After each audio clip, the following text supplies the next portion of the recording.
Hello, hello, hello, and welcome back to Shiksha Costa. Today we are going to learn about the present value of annuities. This is the last lesson in our unit about solving financial problems that involve exponential functions. So today we're going to learn what the present value of an annuity means, and we're going to also learn basically what that means is that we are going to be able to calculate the value of an investment that would allow us to make regular withdrawals of a certain amount for a term or a length of time that we know at an interest rate that remains constant. All right, to start off, to save up for their first year of university, which will cost about $7,500, Macy will want to invest some money in grade 12. And this is 1 year before she will actually get to university. So her money has some time to grow, exactly 1 year. She finds an investment product that guarantees her 5.2% per annum, which also means per year, but it compounds every week. How much money should she invest today in order to have $7,500 to pay for her first year of university, which will happen? She will need to make that payment in 1 year. So to calculate the total amount of an investment that is growing with compound interest, this is the sort of formula that we use, the formula for compound interest, where the amount A represents the amount that you might need in the future at the end. This is also called the future value, and that's $7,500. I represents the interest rate for one period. And if this compounds weekly, that means that there are 52 periods in a year. F represents the frequency. And so if we take the interest rate per year and we divide it by the frequency, so instead of getting 5.2% for the whole year, in 1 week, she will only get 1/52nd of that, which is 0.001 or 0.1% per week. Now, number of weeks in 1 year, right? We have to multiply that by the frequency, and 1 times 52 tells us that there are 52 weeks in a year, which kind of might be kind of obvious, but I put the formula here in here just in case. Now that we know all of our unknown values, A, I, and N, we can solve for the present value. So we're just going to substitute our values into the formula. And now we just need to divide. I want to isolate P, so I'll do the opposite of multiplication. I know that I could put this into my calculator and get a number. Whatever number I get, I will divide the right side by that number. That will cancel out this entire, whatever this number is. And then I have to do the same thing to the left side. And I find out that the present value is approximately this value. So what does this mean? This means that today in grade 12, Macy will need to invest about $7,120.15 in order for it to grow by 0.1% per week for 52 weeks until it grows in value until it becomes $7,500 1 year later. And then she can finally use that money to pay for her first year of university, giving herself a discount of about $380. So this is how, if you know that you have a big expense coming up in the future, if you have some extra cash today, you can invest it and give yourself a little bit of a discount on that big purchase. The problem here is Maisie doesn't just need to pay for her first year of university. She also needs to pay for years 2, 3, and 4. All right. Well, to pay for her second year of university, remember that almost all the values are the same. She's still getting the same interest rate. It's still compounding with the same frequency. She still needs $7,500, but now she actually has 2 years for her money to grow. So the one thing that changes here is the term. How much money does she need in grade 12 if it can take 104 weeks, 2 years at 52 weeks per year, 104 weeks to grow to reach $7,500? I'll ask you to pause the video here and see if you can figure this out, as well as figuring out what is the present value that she needs today in grade 12 to pay for her third year of university and her final fourth year as well. And then finally, see if you can find out how much she needs in grade 12 in total to pay for all 4 years.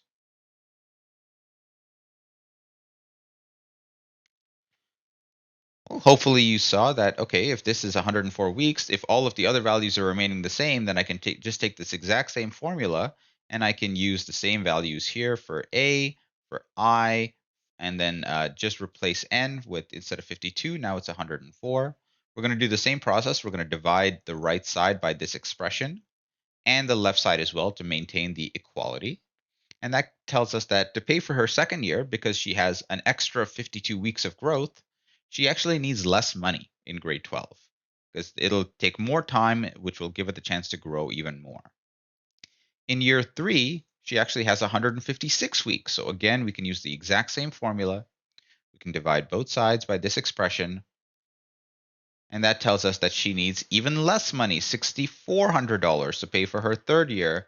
And for her fourth year, again, now she has 208 weeks for her money to grow. Even though she has some money in grade 12, it'll grow and grow and grow for 208 weeks. And then finally, it'll grow until $7,500. And we can follow the exact same process to find out that she needs just about $6,100 to pay for her fourth year. As long as she doesn't touch that investment, it will grow until it reaches $7,500. Now, how much does she need in total?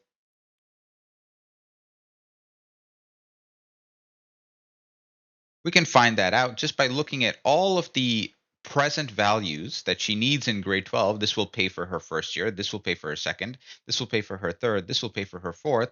In total, she needs $26,389.07 at the start of grade 12 in order to pay for all 4 years of university. The question now becomes, how much will she actually save? This is a lot of money for her to have at the beginning of grade 12. And hopefully, maybe her parents have been investing in a registered education savings plan, something that allows it to grow with interest without paying too much on tax for it. And maybe they might do this in order for Macy to save some money on her tuition costs. And we can calculate the amount that she saves just by saying, okay, well, she needs to pay $30,000 for tuition, $7,500 per year times 4 years. But if she has only paid $26,000 because she invested all of this money in grade 12 and it gave her some time to grow, then that gave her a total discount of $3,600 and $3,610.93. So you are able to give yourself a discount on something that you might pay in the future by investing some money today. And that's something that we learned a little bit earlier. But if you need to make multiple regular withdrawals of a certain amount, then you can calculate the amount that you need today by pretending that those are all several, or imagining that those are all different separate investments, and then adding all of their values together to create one total. That's what the present value of an annuity means. This is the amount that you need at the start of a term or a length of time to make multiple regular withdrawals until the fund runs out, until all of your money runs out. And the present value of an annuity can be calculated using a TVM solver or using a formula. And this is the formula. In this case, PV represents the present value, obviously, and R is the amount of each regular payment or each regular withdrawal. Each time that you pay yourself, that is the amount that you are taking out of the account, the amount that you're withdrawing. To calculate the size of the withdrawals possible, if you know how much money you have today, if you want to find out how much money can I withdraw every week or every month or every year at a given interest rate for a certain length of time or a certain term, all we have to do is isolate R. And we can do that because this is being multiplied by all of this. If we divide both sides, PV, by all of this, on the right side, it'll cancel out. And on the left side, we'll end up with something like this. The PV divided by this expression can help us calculate the size of each regular payment. When is this useful? Well, this is an incredibly useful tool because this is the present value of an annuity formula can tell you how much money you need before you can actually retire.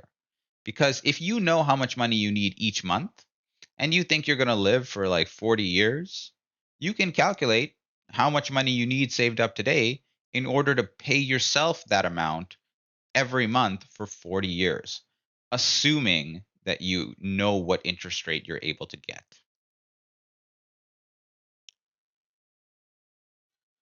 To look at an example of present value of an annuities, Bessie wants to withdraw $5,000 from her account at the end of each of the next 12 months.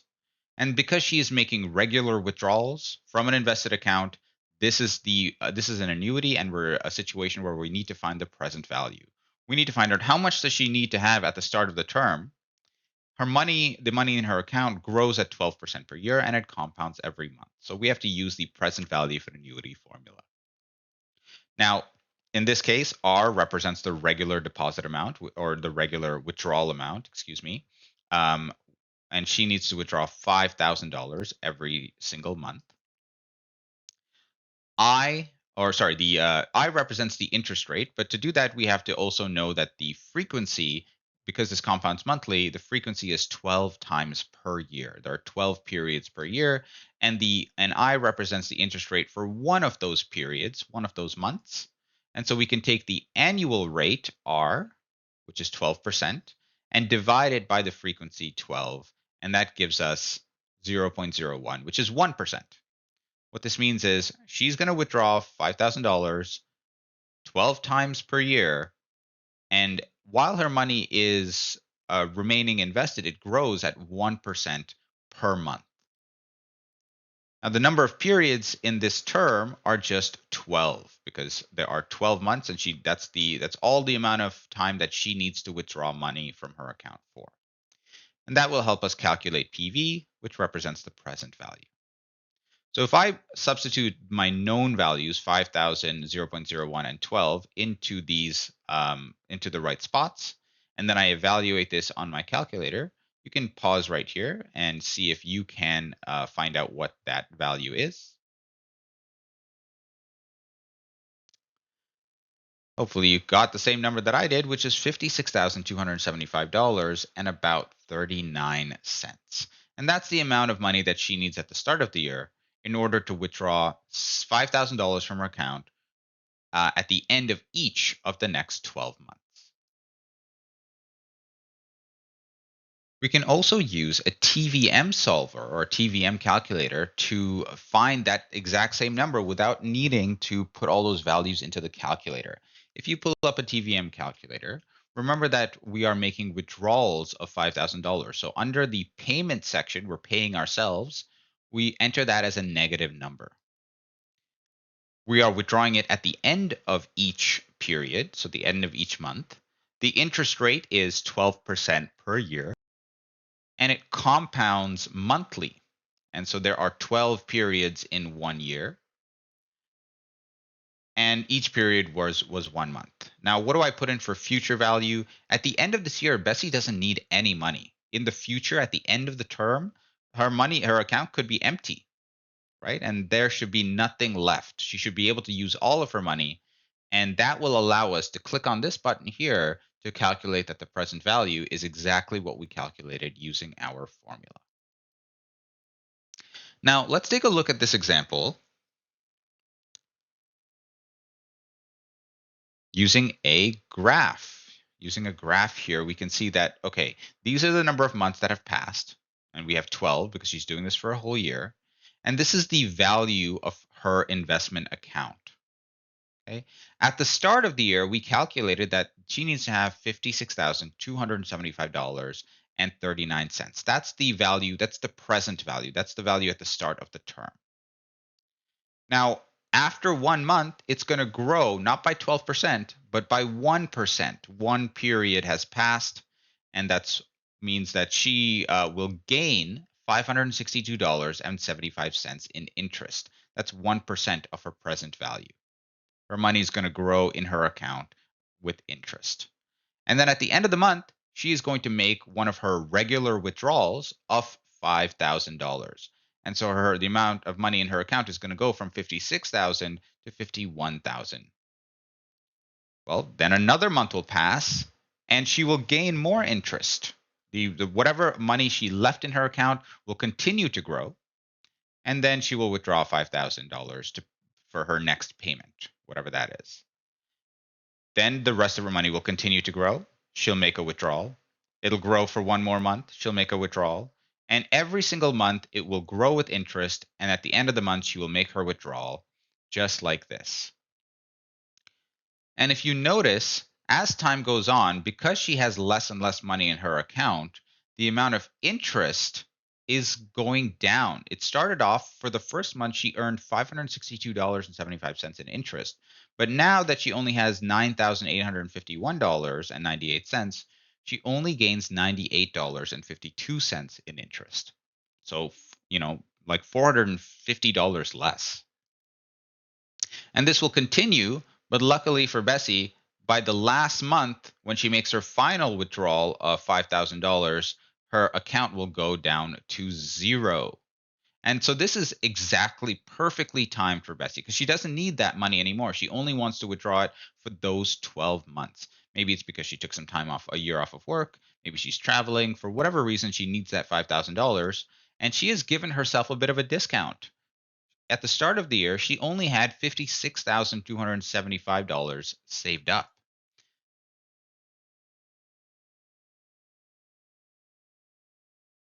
But because she only withdrew 5,000 at a time and not all of it, because she left the rest of it to grow, you can see that the total interest she earned was $3,724.61.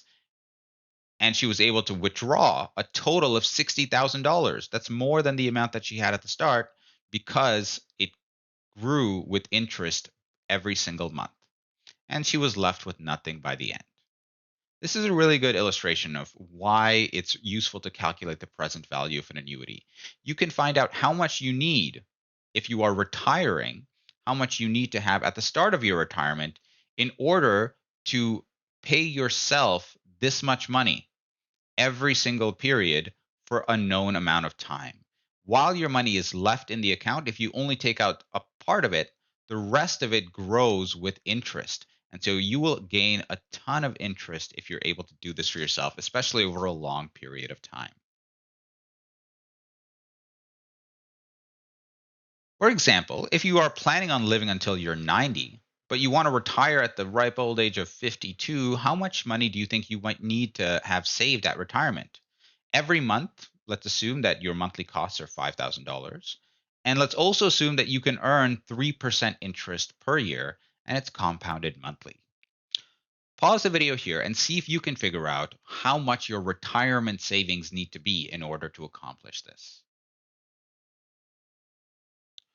Well, this is the present value of an annuity formula. So hopefully this is the place where you started and you realize, okay, I need R, I need I need N. R is $5,000. That's the amount I regularly need to withdraw, but I don't know what the present value is. How much do I need at retirement in order to accomplish this? The interest rate I can get is 3% per year, but I have to divide that by 12 because this is compounded every month. So that's about 0.25% or 0.0025 as a decimal. From 52 to 90, to find out the number of periods from 52 to 90, I know that that is going to be 38 years, and each year has 12 months. So it's going to be a total of 456 months. That's 456 periods. Now that I know all of my values, I can just plug them into the formula. And hopefully that's exactly what you did as well. And you would have found that if you're not able to do this with your calculator, here is a way that you can put in your calculator in one line if you have a single line calculator. If you put all of that in, you'll find out that the present value is $1.3 million or $1,359,451.34. That's how much money you need saved up at age 52 in order to keep withdrawing $5,000 for a total of 456 months. Well, what if you don't actually end up being able to save that much? What if you only have $1 million saved? Well, that obviously means that you cannot withdraw as much money if you plan on still living until you're 90. So in this case, we don't know how much we need to withdraw, but we know that our present value is $1 million. So we can use the version of the formula that has the regular withdrawal already isolated. So you take the PV and divide it by all of this, by this expression. The interest rate is still the same, and so are the number of periods. So we can plug these new values into this new formula. So we've just changed PV and R. And this is how you might input it in a calculator. Please don't forget these double brackets at the start because you're taking a million and you're dividing it by the entire fraction. And if you put this into your calculator, you will find that the regular amount that you can withdraw is $3,677.95 each month,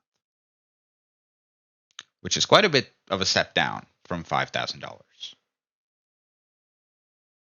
If you like this video, please like, rate, subscribe, and join our mailing list. And you can find this lesson as well as practice questions, solutions, handouts, and more on our storefront. Thanks and have a great day.